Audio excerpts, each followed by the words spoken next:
Olá, sejam bem-vindos ao Plenárias. Você vai acompanhar o resumo desta semana das sessões do Supremo. Os ministros decidiram em plenário que os acordos de não persecução penal podem ser usados em casos anteriores à lei. Começou o julgamento de 2 recursos que tratam da questão religiosa e saúde. Acompanhe com a gente aqui na TV Justiça. O Plenárias está no ar.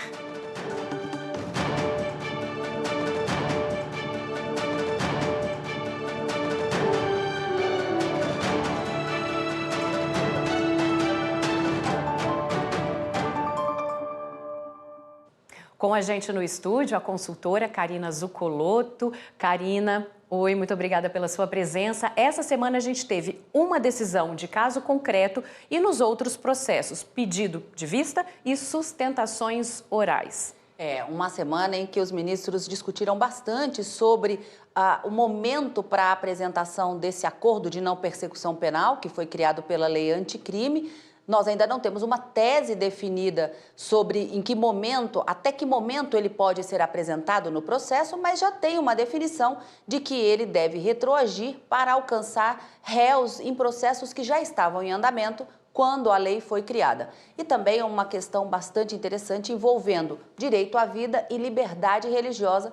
Também nós tivemos o início do julgamento de 2 recursos extraordinários sobre esse mesmo tema, mas ainda sem decisão também, Flávia. Tá certo.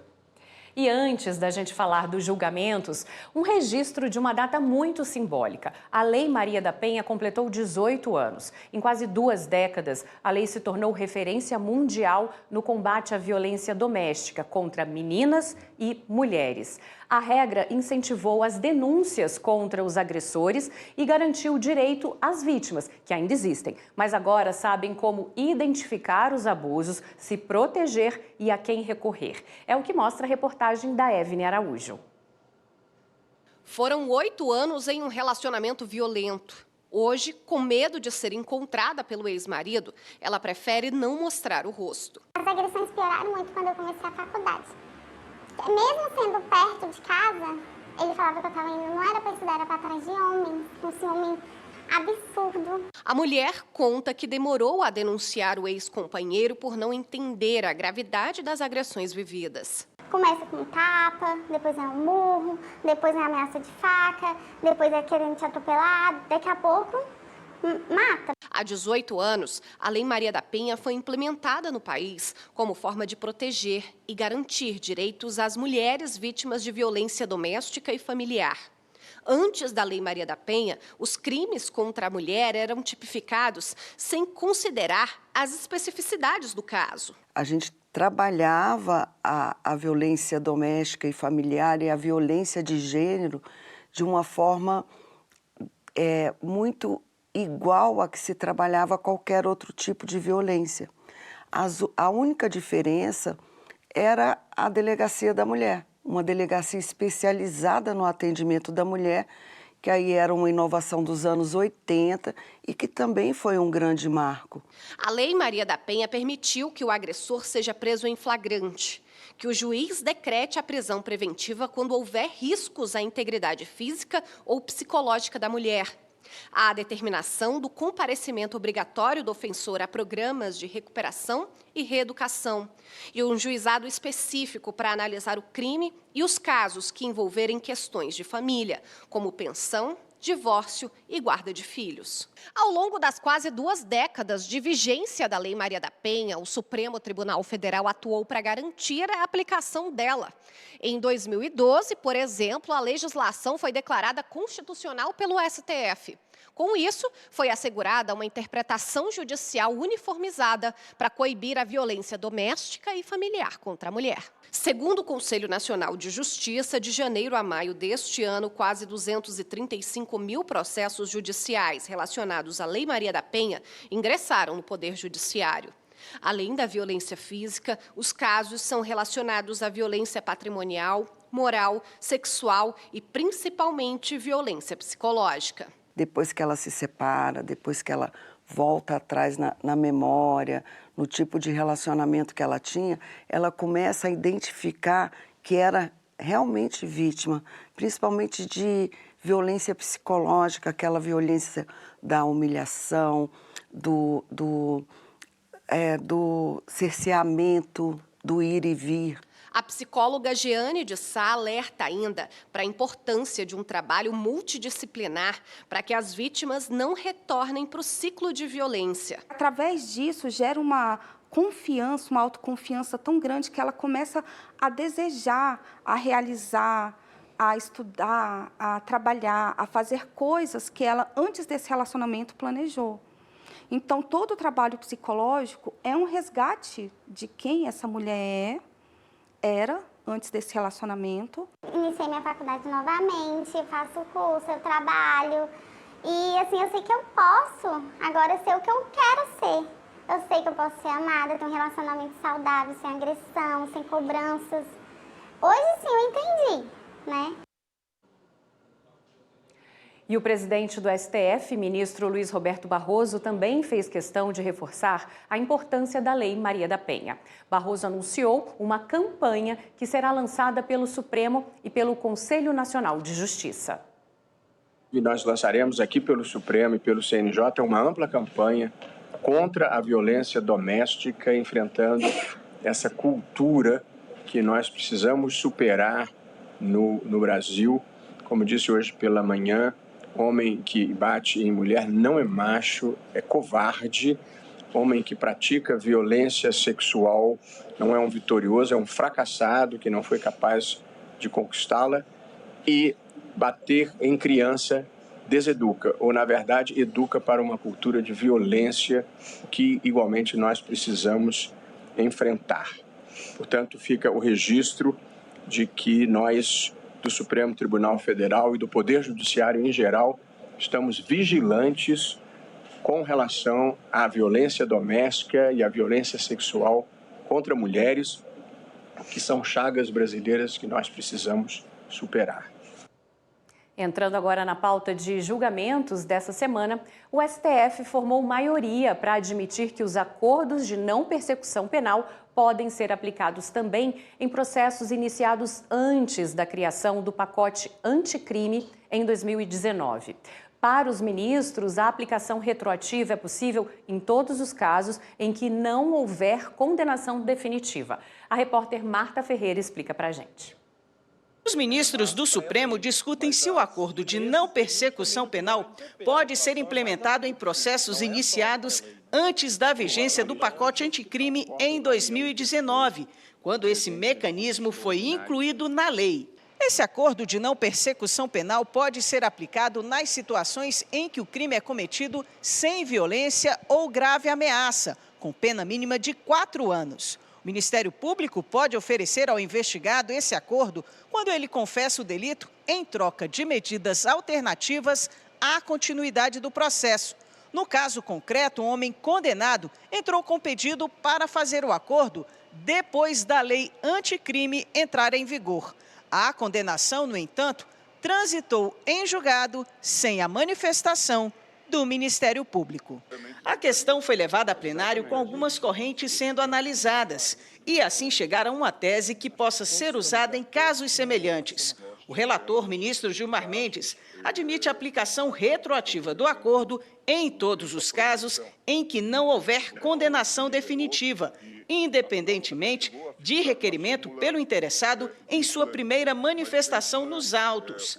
Para Gilmar Mendes, essa condição não se justifica, porque o acordo de não persecução penal é uma norma de conteúdo penal e, portanto, deve retroagir quando beneficiar o réu. Após cotejar os fundamentos dos votos até aqui proferidos, estou convencido de que a imposição dessa condição não se justifica. De fato, consistindo a previsão da ANPP em norma de direito processual com inequívoco conteúdo material, impõe-se a sua retroatividade, na forma do artigo 5º, inciso 40 da Constituição, não havendo que se cogitar de restrição originalmente aventada. Já o ministro Alexandre de Moraes e a ministra Carmen Lúcia só admitem a aplicação retroativa do acordo se não houver sentença condenatória e se o pedido tiver sido formulado na primeira oportunidade de manifestação da defesa nos autos.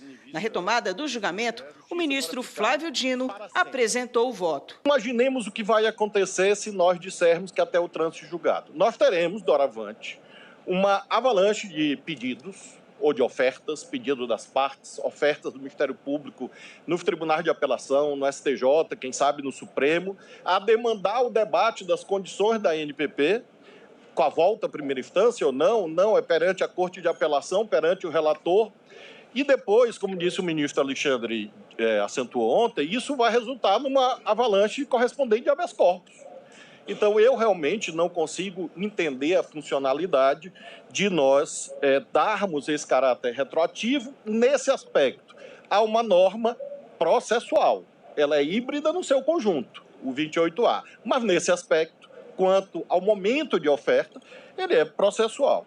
O ministro Cristiano Zanin levantou questão acerca da limitação da retroatividade no pedido de acordo de não persecução penal e sugeriu o estabelecimento de critério de que a manifestação da parte deve ocorrer na primeira oportunidade, preferencialmente após a decisão do STF. Eu pensaria aqui, traria novamente a debate apenas a ideia de se colocar uma limitação dentro desse período até o trânsito em julgado, seja fixando um momento processual, a exemplo da primeira tese que foi apresentada pelo ministro Gilmar Mendes, seja estabelecendo um prazo, para que não houvesse essa situação de uma estratégia, digamos assim, de se aguardar infinitos pronunciamentos judiciais e, se for o último desfavorável, aí sim pedir o acordo de não persecução penal. Também foi levantada a preocupação com a quantidade de processos que exigiriam manifestação do Ministério Público após a decisão do Supremo. Por isso, o plenário decidiu julgar agora só o caso concreto. Assim, os ministros determinaram a suspensão do processo contra o réu e, em uma outra data, vão definir a tese sobre o limite para retroagir acordo de não persecução penal. O tribunal concedeu a ordem de habeas corpus para determinar a suspensão do processo e de eventual execução da pena até a manifestação motivada do órgão acusatório sobre a viabilidade de proposta do acordo de não persecução penal, conforme os requisitos previstos na legislação. Essa fica sendo a decisão do caso concreto. E a tese nós fixaremos vencidos os ministros Alexandre de Moraes, Carmen Lúcia, Flávio Dino e Luiz Fux. Karina, nesse caso, a gente teve a resolução do caso concreto. A maioria dos ministros concedeu o habeas corpus e o tribunal formou maioria pela retroatividade do acordo de não persecução penal. Mas esse julgamento vai continuar, os ministros ainda precisam decidir e concluir essa tese de que quem vai pedir, quem vai solicitar esse acordo, né? Olha só, o debate foi bastante intenso. Na quarta e na quinta-feira, esse assunto ainda se prorrogou, porque o ministro Flávio Dino não tinha finalizado o seu voto.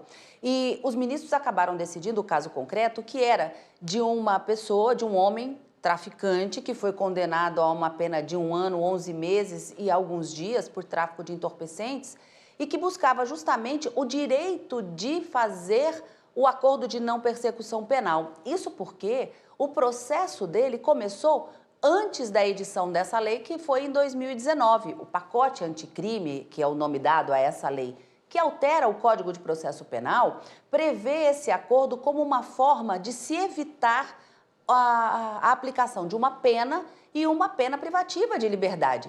E então, fica com a ficha limpa. Exatamente, não fica com... ficha criminal, né? Não perde o réu primário, que a gente diz. A pessoa acabar fazendo o acordo com o Ministério Público, o investigado, no caso, o acusado, o réu.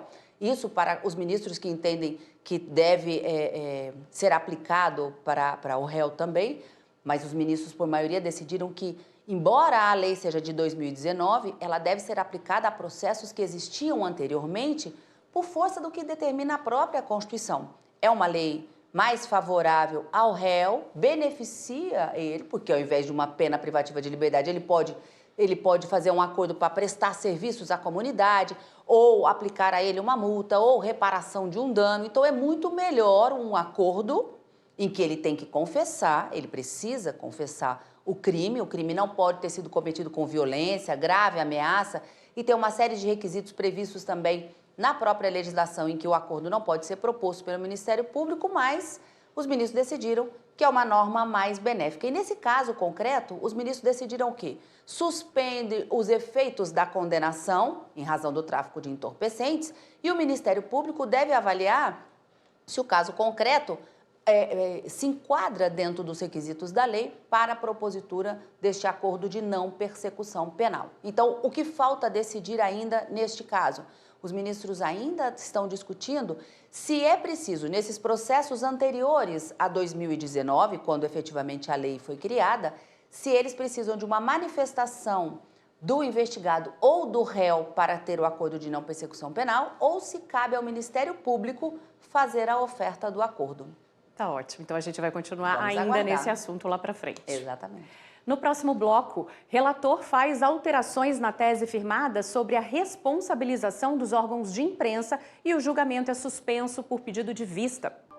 O plenário do Supremo Tribunal Federal discutiu ajustes na tese de responsabilidade das empresas jornalísticas por divulgação de acusações falsas.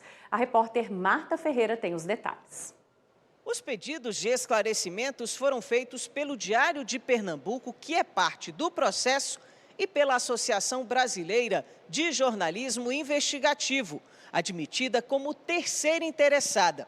Isso porque o Supremo, no ano passado, fixou critérios para responsabilizar empresas jornalísticas por divulgação de acusações falsas. Ficou fixado que as empresas tem o dever de verificar a veracidade dos fatos alegados e de esclarecer ao público que as acusações são sabiamente falsas. Entre os principais pontos, os recursos buscam aperfeiçoar a redação da tese de repercussão geral, que serve de parâmetro para que as outras instâncias da Justiça resolvam controvérsias semelhantes. A alegação é de que a redação é subjetiva e pode abrir espaço para aplicação da tese de maneira equivocada, violando a liberdade de imprensa. A questão foi levada para análise do plenário. O relator é o ministro Edson Fachin. Ele pontuou que não há como responsabilizar o veículo de comunicação quando a informação decorre de entrevista ao vivo, pela incontestável circunstância de que não há controle possível a ser levado a efeito pelo entrevistador ou pelo veículo de imprensa. No caso concreto, ele manteve a condenação da empresa envolvida, acolhendo em parte os pedidos de aprimoramento da tese de repercussão geral. Em resumo, as modificações propostas, em termos gerais, são de 3 ordens. Quanto ao item 1, uma adequação da sua redação, a exclusão de algumas daquelas expressões e também a exclusão da expressão remoção de conteúdo. E, portanto, daí porque a redação proposta ficou diferenciada nesse aspecto. No item 2, exclui-se a expressão indícios concretos, como também exclui-se a expressão dever de cuidado. E inclui-se a comprovada má-fé, quer por dolo direto, quer por dolo eventual. E, por derradeiro, a inclusão do item 3, no que diz respeito às entrevistas ao vivo. O presidente do Supremo, o ministro Luiz Roberto Barroso, fez questão de destacar que o tribunal defende a liberdade de expressão. Nós reiteramos a nossa crença na liberdade de expressão e, em muitos casos, na sua posição preferencial no ordenamento jurídico. Mas não podemos fechar os olhos para as inovações que, muitas vezes, sob o biombo da liberdade de expressão, jogam o mundo num abismo de incivilidade, de ódio, de mentiras. E isso, o nosso dever é coibir também em nome da Constituição. Após o voto do ministro Edson Fachin propondo ajustes na tese, o ministro Flávio Dino pediu vista e o julgamento foi suspenso e será retomado em uma outra data. Karina, o ministro Edson Fachin, que é o relator desse processo, no caso concreto, votou para manter a condenação do jornal Diário de Pernambuco. Mas em relação à tese, ele fez algumas alterações no que foi inicialmente aprovado pela Corte. Só que nessa sessão dessa semana, o ministro Flávio Dino pediu mais tempo para analisar o caso. Gostaria que você falasse sobre essas alterações e também qual é o prazo que tem a partir de agora com esse pedido do ministro Flávio Dino. Olha só, Flávia, então vamos lá. Tratava-se de um recurso chamado embargos de declaração, em que se busca prestar informações sobre uma possível contradição, omissão, obscuridade, dúvidas sobre a decisão do Supremo que foi proferida anteriormente. Aqui, no caso, havia uma discussão sobre essa obscuridade na tese que havia sido elaborada acerca dessa responsabilidade dos órgãos de imprensa. O ministro Edson Fachin dá parcial provimento, então, a esse recurso para esclarecer melhor, então, como foi a decisão. E nesse ponto, ele acaba retirando algumas expressões da nova proposta de tese. Então, ele diz que não haveria necessidade, por exemplo, da remoção de conteúdo para que houvesse essa responsabilidade e propõe um terceiro item nessa tese, que é para falar justamente de responsabilização dos órgãos em caso de entrevistas ao vivo, em que o entrevistado imputa falsamente a um terceiro um crime e aí não se tem como apurar efetivamente e que é preciso que seja dado a essa pessoa que foi citada o direito de resposta. O ministro Flávio Dino entendeu que essa remoção de conteúdo é importante que aconteça para que não haja a perpetuação, então, para que aquela informação não fique disponível, já que ela é equivocada, ela é errada, ela tem que ser excluída. Ela não é verdadeira, exatamente, é justamente esse o ponto, não é? Evitar informações que não sejam verdadeiras, elas devem ser retiradas. Então, em razão disso, o ministro pede vista. Qual é o prazo previsto no regimento interno para esses pedidos de vista regimentais? O prazo é de 90 dias. Mas não significa dizer, Flávio, que em 90 dias o julgamento vai ser retomado.